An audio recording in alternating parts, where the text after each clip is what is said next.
Assalamualaikum warahmatullahi wabarakatuh. Kami dari kelompok 3 akan menjelaskan tentang tokoh psikologi humanistik atau psikologi humanistik. Berikut adalah penjelasannya. Psikologi humanistik. Psikologi humanistik atau yang biasa kita ketahui dengan psikologi kemanusiaan, yaitu suatu pendekatan yang berhubungan dengan pengalaman dan tingkah laku manusia dan memusatkan perhatian pada keunikan dan aktualisasi diri manusia tersebut. Assalamualaikum warahmatullahi wabarakatuh. Saya Kansana Divah, NPM saya 0603520016. Di kesempatan kali ini saya akan membahas tentang psikologi humanistik menurut Abraham Maslow. Ia adalah seorang teoritikus yang banyak memberi inspirasi dalam teori kepribadian. Ia juga seorang psikolog yang berasal dari Amerika. Beliau terkenal dengan teorinya tentang hierarki kebutuhan manusia. Teori hierarki Maslow, yaitu teori psikologi yang diperkenalkan oleh Abraham Maslow sendiri.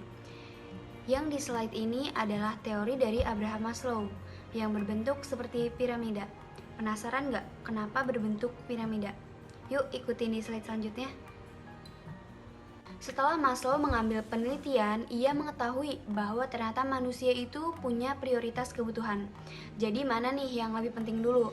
Seperti yang kita lihat, piramida ini punya 5 bagian, yang dimana semakin ke atas ia semakin kecil. Kebutuhan yang paling penting atau yang paling dasar yaitu kebutuhan fisiologis seperti makanan, pakaian, tempat tinggal. Jadi kita harus memenuhi kebutuhan fisiologis dulu nih sebelum memenuhi kebutuhan-kebutuhan yang lainnya. Oke, sekarang setelah terpenuhinya kebutuhan fisiologis, manusia akan pada tingkat berikutnya, yaitu kebutuhan keamanan. Ia ingin lebih aman. Contohnya, sebelumnya mungkin ia pernah tinggal di gua atau rumah yang sederhana. Ia ingin lebih aman lagi, yaitu mempunyai rumah yang lebih kuat. Nah, kebutuhan selanjutnya yaitu rasa sosial, seperti rasa dikasihi dan mengasihi. Mereka mulai berinteraksi sosial. Yang keempat, setelah mempunyai masyarakat yang baik, maka manusia mempunyai kebutuhan lagi nih, yaitu kebutuhan ingin dihargai. Artinya ia sebagai manusia ingin dihargai oleh orang sekitarnya, bahwa ia juga berharga. Dan yang paling ujung atau yang paling terakhir dan jarang sekali orang bisa mencapainya yaitu aktualisasi diri. Yang berpikir kayak aku ini siapa? Misalnya ia mencalonkan dirinya jadi bupati, maka ia harus diakui oleh orang sekitar. Sekian dari saya, kurang lebihnya mohon dimaklumi. Terima kasih. Saya Fitria Hanifah dengan nomor NPM 0603520009 akan menjelaskan tentang Carl Roger. Roger dilahirkan pada tanggal 8 Januari 1902 di Oak Park, Illinois, pinggiran kota Chicago. Carl Roger adalah seorang psikolog humanistik yang setuju dengan asumsi utama Abraham Maslow. Namun, Rogers pada tahun 1959 menambahkan bahwa agar seorang tumbuh, mereka membutuhkan lingkungan yang menyediakan mereka dengan keaslian, penerimaan, dan empati. Aktualisasi diri. Roger menolak sifat deterministik dari psikoanalisis dan behaviorisme dan menyatakan bahwa kita berperilaku seperti yang kita lakukan karena cara kita memandang situasi, karena tidak ada orang lain yang tahu bagaimana kami memandang kami. Kami adalah ahli terbaik tentang diri kami sendiri. Carl Roger percaya bahwa manusia memiliki satu motif dasar, yaitu kecenderungan untuk mengaktualisasikan diri, yaitu memenuhi potensi diri dan mencapai tingkat kemanusiaan tertinggi yang kita bisa. Potensi individu manusia itu unik dan kita dimaksudkan untuk berkembang dengan cara yang berbeda sesuai kepribadian kita. Roger percaya bahwa orang pada dasarnya baik dan kreatif. Mereka menjadi destruktif hanya jika konsep diri yang buruk atau kendala eksternal menimpa proses penilaian.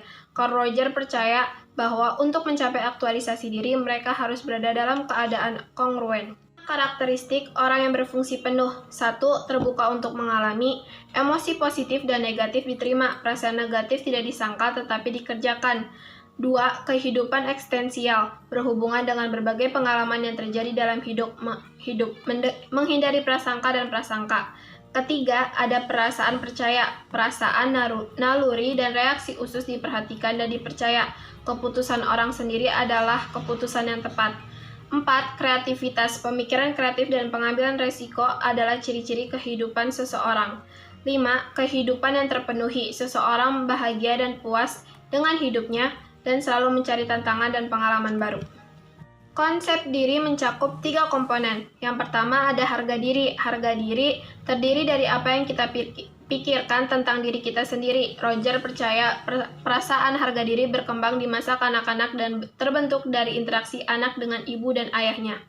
2. Citra diri. Bagaimana kita memandang diri kita sendiri yang penting untuk kesehatan psikologis yang baik. 3. Ada diri ideal. Inilah orang yang kami inginkan. Itu terdiri dari tujuan dan ambisi kita dalam hidup dan dinamis, yaitu selamanya berubah. Perasaan positif dan harga diri. Carl Roger memandang anak memiliki 2 kebutuhan dasar, yaitu perhatian positif dari orang lain dan harga diri. Roger membuat perbedaan antara hal positif tanpa syarat dan hal positif bersyarat. Yang pertama, hal positif tanpa syarat, yaitu ketika orang tua atau orang penting lainnya menerima dan mencintai orang tersebut. Perhatian positif tidak ditarik jika orang tersebut melakukan sesuatu yang salah atau membuat kesalahan. Yang kedua, ada positif bersyarat. Positif bersyarat adalah hal positif, pujian, dan persetujuan bergantung pada anak, misalnya berperilaku dengan cara yang dianggap benar oleh orang tua. Oleh karena itu, anak tidak dicintai karena dirinya apa adanya, tetapi dengan syarat bahwa dia berperilaku dengan cara yang disetujui oleh orang tuanya. Saya Diza Kamila dengan NPM 0603520001. Psikolog ini lahir di tahun 1897 lalu meninggal di tahun 1967. Menghabiskan karirnya untuk mengembangkan teori mengkaji persoalan sosial seperti kecurigaan, prasangka, komunal, dan juga serta mengembangkan tes kepribadian. Konsep utama dari teorinya adalah motivasi yang membuat orang terus bergerak. Ada 7 tanda seseorang yang memiliki sifat kedewasaan psikologis. Yang pertama adalah perluasan diri, yang kedua ada pergaulan dengan orang lain itu secara baik, yang ketiga ada kestabilan emosionalnya, yang keempat ada pendapat yang realistis, fokus perhatian terhadap masalah, melihat diri sendiri secara objektif, dan terakhir ada memiliki filsafat hidup. Kontribusi terbesarnya adalah teori mengenai traits, sedangkan sumbangsi terbesarnya adalah pengembangan dan penarikan perhatian psikolog terhadap kepribadian, terutama dari perspektif bagaimana individu melihat dirinya sendiri. Saya Rasya Kilapraskia. Di sini saya akan menjelaskan tentang psikologi humanistik menurut tokoh Rollo May. Rollo May lahir pada 21 April 1909 di Ohio dan wafat pada 22 Oktober 1994 di California. Ia berkebangsaan Amerika Serikat. May mempunyai latar belakang hidup yang tidak bahagia. Ia 2 kali gagal dalam membina rumah tangganya. Rollo May mengembangkan teori humanistik, teori yang memandang manusia secara positif. Hal ini berbeda dengan psikoanalisis yang memandang manusia secara negatif. Manusia dilihat dapat menyelesaikan masalahnya sendiri. Ia juga mempercayai bahwa individu memiliki potensi untuk memilih dan membuat keputusan bagi dirinya sendiri dan juga lingkungannya. Teori ini sangat menekankan kebebasan yang bertanggung jawab. Jadi, individu diberi kebebasan untuk melakukan sesuatu, tetapi harus berani bertanggung jawab sekalipun ada resikonya untuk dirinya sendiri. Selanjutnya ada konsep-konsep utama dalam teori humanistik. Yang pertama ada kesadaran diri. Manusia mempunyai kesanggupan untuk menyadari dirinya sendiri. Ini merupakan suatu kesanggupan yang unik dan nyata yang membuat manusia berpikir dan memutuskan sesuatu secara bertanggung jawab. Yang kedua ada kebebasan tanggung jawab dan juga kecemasan. Kesadaran akan kebebasan dan juga tanggung jawab membuat kecemasan. Kecemasan juga dapat diakibatkan oleh kesadaran atas keterbatasannya dan atas hal-hal yang memungkinkan yang tidak bisa terhindarkan. Yang ketiga ada penciptaan makna. Manusia berusaha menemukan tujuan hidup dan berusaha menciptakan nilai-nilai yang bermakna dalam kehidupannya. Selanjutnya ada tujuan terapi humanistik. Pada dasarnya, berbagai macam terapi membantu individu untuk dapat menerima kebebasan dan bertanggung jawab dalam bertindak. Tetapi, terapi humanistik ini membantu manusia untuk menyadari bahwa mereka tidak sepenuhnya hidup di dunia nyata dan membantu mereka untuk membuat pilihan apa yang mereka jalani.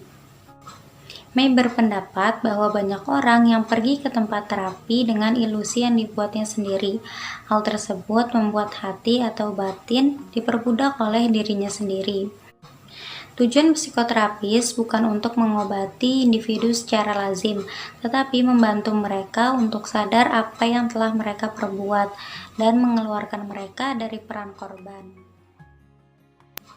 Kelebihan terapi humanistik. Yang pertama, terapi ini cocok bagi klien yang memiliki masalah kekurangan dalam perkembangan dan juga kepercayaan diri. Yang kedua, klien dapat mengambil keputusannya sendiri. Yang ketiga, memanusiakan manusia. Yang keempat, bersifat pembentukan kepribadian, hati nurani, dan juga perubahan sifat. Yang kelima, terapi ini cocok bagi klien yang memiliki masalah dalam karir, gagal pernikahan, dan juga masa transisi dari masa remaja ke masa dewasa. Tetapi terapi ini juga memiliki kekurangan. Yang pertama adalah metodologi, bahasa, dan konsepnya yang niskal. Yang kedua, dalam pelaksanaannya tidak memiliki teknik yang tegas. Yang ketiga, terlalu percaya kepada klien dalam mengatasi masalahnya. Yang keempat, memakan waktu yang lama. Itulah psikologi humanistik menurut tokoh Rollo May. Terima kasih. Warahmatullahi wabarakatuh. Saya Azril Reza Makarim Martaniadi, NIM saya 06035-2025. Saya akan menjelaskan tentang salah satu tokoh psikologi humanistik, yaitu Otto Rank. Otto Rank merupakan sosok yang telah meletakkan dasar bagi penemuan teori motivasi, teori reaksi, dan teori ancaman.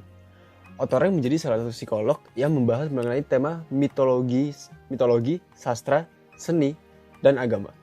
Beberapa karya utamanya ialah Art and Artists, Truth and Reality, dan Will Therapy. Berikut adalah pemikiran Otto Rank. Menurut Rank, mitos sangat mudah dipahami. Mitos adalah alat yang digunakan berbagai kebudayaan yang berbeda-beda untuk mengekspresikan pengalaman-pengalaman masa kecil komunal. Mitos mencerminkan keinginan yang ada dalam setiap diri manusia untuk kembali ke saat-saat nyaman dan damai. Saat kita masih menganggap orang tua kita sempurna dan memberikan yang terbaik kepada kita, itu adalah salah satu dari contohnya. Persoalan lain yang dibahas oleh Rank ialah menyangkut kreativitas seniman. Menurut Rank, seniman memiliki tekad kuat untuk mewujudkan kehendaknya sendiri sekaligus menginginkan keabadian yang hanya dicapai lewat pengidentifikasian dirinya dengan kehendak kolektif kebudayaannya tempat hidup. Sekian dari kami kelompok 3, mohon maaf bila ada kesalahan. Ya, namanya juga manusia pasti ada kesalahan. Wabillahi taufiq wal hidayah. Wassalamualaikum warahmatullahi wabarakatuh.